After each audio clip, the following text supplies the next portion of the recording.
Hello friends, welcome to our channel Google Galaxy. आज का जो हमारा टॉपिक है वो स्टाइशियोमेट्री के ऊपर है। हमारे पास कोई भी केमिकल रिएक्शन हो रही है, उसके दो हिस्से होते हैं। जैसे हमने कहा कि मैंने कार्बन को, पेंसिल के सिक्के को ऑक्सीजन में जलाया, तो जो प्रोड्यूस होगा वो कार्बन डाइऑक्साइड प्रोड्यूस होगी। पेंसिल का सिक्का क्या है? कार्बन है, उसको हमने ऑक्सीजन में जलाया, क्या प्रोड्यूस हुआ? Carbon dioxide. तो ये जो केमिकल रिएक्शन है, इसका कुछ रिएक्टेंट पार्ट है, इसका कुछ प्रोडक्ट पार्ट है। हम क्या देख रहे हैं यहाँ पे? कार्बन कौन सी स्टेट में है? सॉलिड स्टेट में है। जो ऑक्सीजन है वो गैस फॉर्म में है, कार्बन डाइऑक्साइड गैस फॉर्म में है। ये इक्वेशन ऑलरेडी बैलेंस है। अगर नहीं बैलेंस होगी तो हमें बैलेंस सबसे पहले करनी होनी चाहिए, ताकि हम उसकी स्टोइचियोमेट्री के न्यूमेरिकल्स कर पाए। देखिए, इस पूरी की पूरी केमिकल रिएक्शन को बताने के कई तरीके हैं। हमें पता है कार्बन का मास नंबर कितना होता है, 12 एक्सप्रेस इन ग्राम, तो we can say 12 gram. Oxygen का 16 multiply by 2, 32 gram. Carbon dioxide कितना होता है? 44 ग्राम। 12 16 दूनी 32, 32 प्लस 12 कितना हो जाएगा? 44 ग्राम। एक तो हमारे पास ये तरीका है। तो इसको हम कैसे कहेंगे? जब हम 12 ग्राम कार्बन लेते हैं,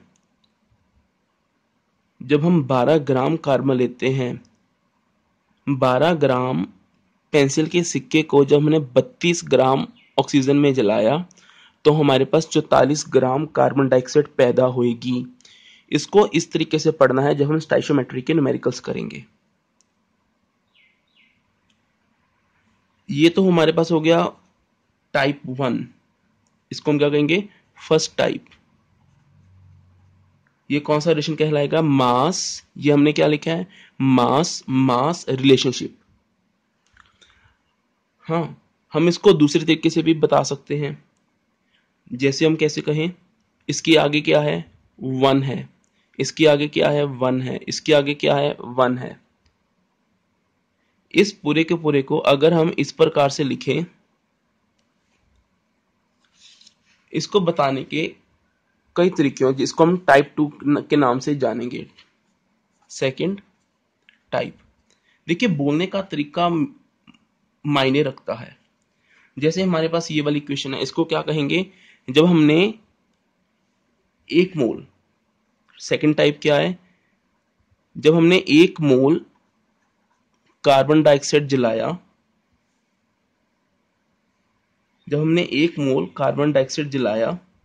कितने मोल के साथ? जब हमने 1 मोल ऑक्सीजन के साथ जलाया। जब हमने 1 मोल कार्बन 1 मोल ऑक्सीजन के साथ जलाया, तो हमारे पास 1 मोल कार्बन डाइऑक्साइड बनती है। ये दूसरा तरीका है एक्सप्रेस करने का। सबसे पहले बोलना आना चाहिए। ओके, तो इसका तीसरा तरीका क्या हो जाएगा हमारे पास? जो इसका तीसरा तरीका होगा वो हम कैसे लिखेंगे? इसको हम टाइप 3 के नाम से कह सकते हैं। इसको कैसे बोलेंगे हम? इसको वॉल्यूम के शब्दों में बता सकते हैं। हम क्या कहेंगे? एक वॉल्यूम कार्बन ने 1 वॉल्यूम ऑक्सीजन के साथ जब बर्न होता है, तो हमारे पास 1 वॉल्यूम CO2 प्रोड्यूस होती है। इसको हम एक्सप्रेस करने को तरीकों को क्या कहते हैं? इसको हम कहते हैं स्टोइचियोमेट्रिक। देखिए, अगर मैं आपको एक और एग्जांपल दूं, हमारे पास ये गिवन है,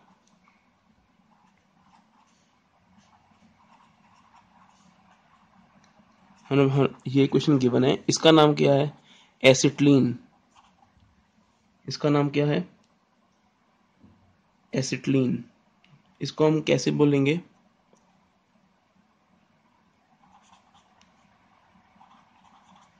इसको हम कहेंगे, जब हमने 2 वॉल्यूम एसिटिलीन के 5 वॉल्यूम ऑक्सीजन के साथ रिएक्ट करवाया, तो हमारे पास 4 वॉल्यूम कार्बन डाइऑक्साइड बनेगी। और 2 वॉल्यूम वाटर प्रोड्यूस होगा। इसका तो एक ये तरीका है। हम किसी के साथ भी इक्वेट कर सकते हैं। हम इसको ऐसे बोल सकते हैं, दो मोल एसिटिलीन 4 मोल कार्बन डाइऑक्साइड बनाएगा, क्योंकि ये सभी इक्वेशंस इक्वल होंगे। इसको कैसे बोलेंगे, 5 मोल ऑक्सीजन 2 वॉल्यूम वाटर प्रोड्यूस करेगा। तो ये हमें रिलेशनशिप बनाना आना चाहिए। अगर मैं इसका मॉलिक्यूलर मास बनाता हूं, कार्बन का कितना होता है 6,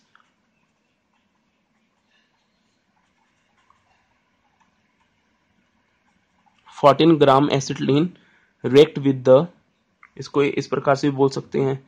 अभी ये हमारे पास क्या पहली वाली टाइप आ गई है कि जब हम 14 ग्राम एसिटिलीन को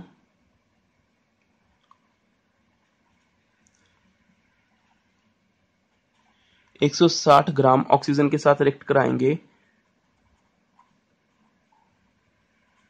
तो 176 ग्राम कार्बन डाइऑक्साइड बनेगी। तो 36 ग्राम हमारे पास वाटर प्रोड्यूस होगा। तो 36 ग्राम हमारे पास वाटर प्रोड्यूस होगा। ये होता है चीज को एक्सप्रेस करने का तरीका। अभी हम इसके न्यूमेरिकल्स करेंगे।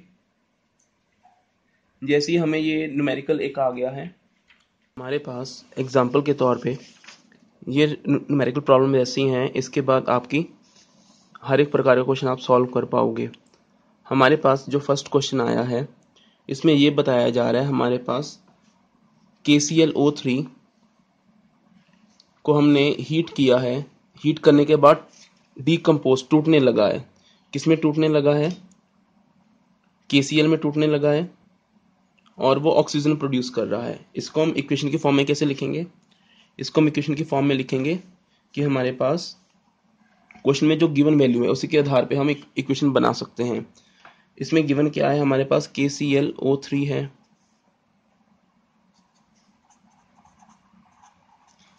KClO3 when heated on heating decompose टूट जाता है, ये हीटिंग का सिंबल है, इनटू KCl एंड O2।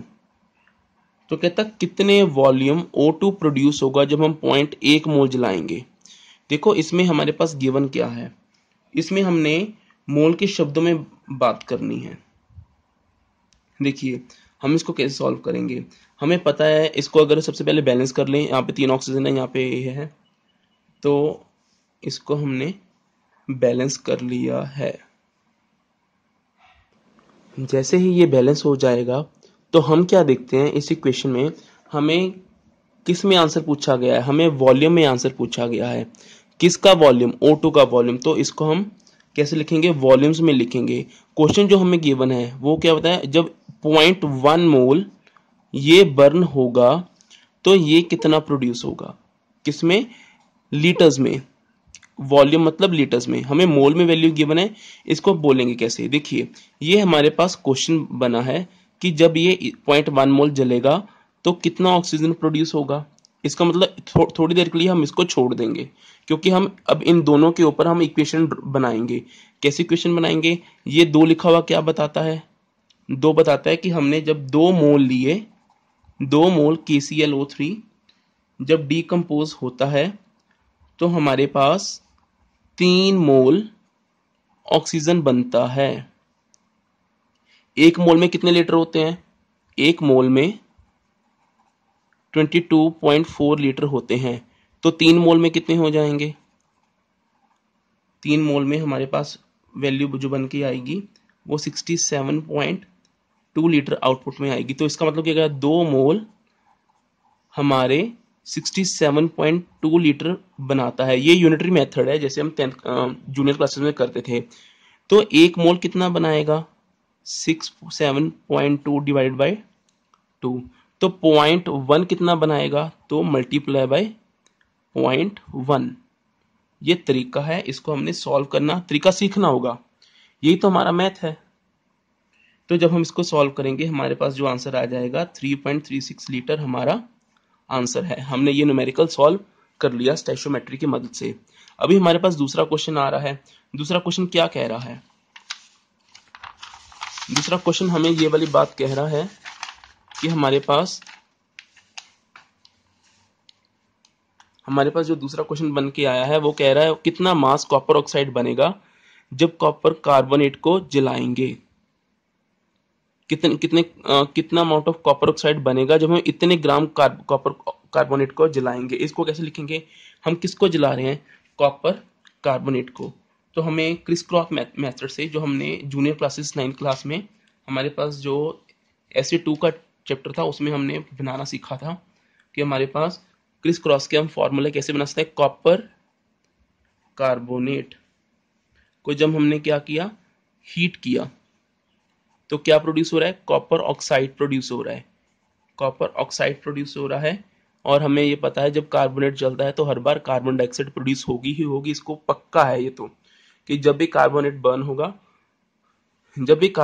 होगा तो हर बार कार्बन डाइऑक्साइड निकलेगी ही निकलेगी। ऐसा हर एक एक्सपेरिमेंट में देखा जाता है, इसलिए साइंटिस्ट को ऐसे ही लर्न कर लेते हैं। तो हमें पूछा गया कितना मास, तो इसका मतलब हमने मास में बताना है। हमें गिवन वैल्यू किसमें, एक मास, हमने मास का रिलेशनशिप ड्रॉ करना है, बनाना है। हमें क्या बताया, इसका मास बताइए, इसको कितने ग्राम लेना है, 12.35 ग्राम। जब ये बर्न होगा, ये हमारा क्वेश्चन है, तो ये कितना प्रोड्यूस होगा। तो इसके लिए हम इसको छुपा लेंगे, हम इन दोनों को इक्वेट करेंगे। कैसे, देखिए हमारे पास कैसे आंसर लिखेंगे। जब इसका मैं मॉलिक्यूलर मास ढूंढूंगा तो कॉपर का मास होता है 63.5 प्लस कार्बन का 12 प्लस 16 मल्टीप्लाई बाय 3, 123.5 ग्राम इसका आंसर आता है। जब हमने इतने ग्राम जलाया तो मेरे पास कॉपर ऑक्साइड का मॉलिक्यूलर मास कितना होगा, 63.5 मल्टीप्लाई बाय 16, हमारे पास 79.5 ग्राम बनता है। इसको कैसे लिखेंगे, अभी देखिए, अभी इसको लिखने का तरीका देखिए। जब हमने 123 ग्राम 0.5 ग्राम कॉपर कार्बोनेट जलाया तो कितना प्रोड्यूस हुआ, 79.5। तो फिर से यूनिटरी मेथड, 1 ग्राम जलाएंगे तो कितना होगा, 79.5 डिवाइडेड बाय 123.5। अगर हम इतने ग्राम जलाएंगे तो कितना प्रोड्यूस होगा, तो इसको कैसे लिखेंगे, 79.5 डिवाइडेड बाय 123.5 मल्टीप्लाई बाय 12.35। ये तरीका है, इसको हम यूनिटरी मेथड के नाम से जानते हैं। जो अगर मैं इसको डिवाइड करूंगा तो हमारे पास जो आंसर आएगा वो आंसर आएगा कटिंग वटिंग करके, ये दोनों की वैल्यू सेम है, तो 7.95 हमारा ग्राम प्रोड्यूस होगा कॉपर ऑक्साइड। ये हमने दूसरा न्यूमेरिकल भी कर लिया है। अभी रही बात तीसरे की। अभी इसमें किस का रिलेशन बनाना है, हमने मोल और ग्राम का बताना है। मोल और ग्राम का क्या जला रहे हैं, मीथेन। जब हम मीथेन जलाते हैं तो लिखते कैसे हैं कि हमने मीथेन जलाया ऑक्सीजन में, तो हमारे पास क्या प्रोड्यूस हुआ, कार्बन डाइऑक्साइड एंड वाटर। इसको बैलेंस करने के लिए हमने बैलेंस कर लिया है। हमने किस किस का, मोल और ग्राम का। कितने ग्राम CO2 जला रहे हैं, CO2 हमने जलाई 22 ग्राम। तो इसका मतलब क्या हो गया, मीथेन का क्या होता है, 22 ग्राम हमने ये जलाई है। कितने, उसने आंसर मोल में पूछा है तो इसको मोल में बताएंगे, कितने मोल मीथेन प्रोड्यूस होगी। तो हमें ये वाला आंसर मोल में चाहिए, कितने मोल प्रोड्यूस होगी अगर हम 22 ग्राम इसको जलाएंगे। अभी हमने उल्टा चलना है, हमने क्या करना है, इसको और इसको छुपा लेना है। अब इसको कैसे लिखेंगे, इसको हम लिखेंगे कि जब हमारे पास इसको, ये हमारा क्वेश्चन है, इसका आंसर कैसे बनाएंगे हम, इसका हम बनाएंगे, मीथेन का क्या होता है, जब मीथेन का 1 मोल होता है, एक मोल मतलब कार्बन का 12 प्लस 4 16 ग्राम, 1 मोल कह लीजिए चाहे 16 ग्राम कह लीजिए, एक ही बात है। इसका मतलब ये होगा जब हम 1 मोल जलाते हैं तो 44 ग्राम प्रोड्यूस होता है। ये तो हमने निकालना है, ठीक है। इसको और कैसे ले सकते हैं कि जब 44 ग्राम जला तो 1 मोल बना, 22 ग्राम चलेगा तो कितना होगा, 1 डिवाइडेड बाय 44 मल्टीप्लाई बाय 22 ग्राम। हमारे पास जो है 0.5 मोल हमारे पास आंसर आ जाएगा कि 0.5 मोल जलाना होगा हमें। हमारा तीसरा न्यूमेरिकल भी हो गया है। Thank you for the lecture.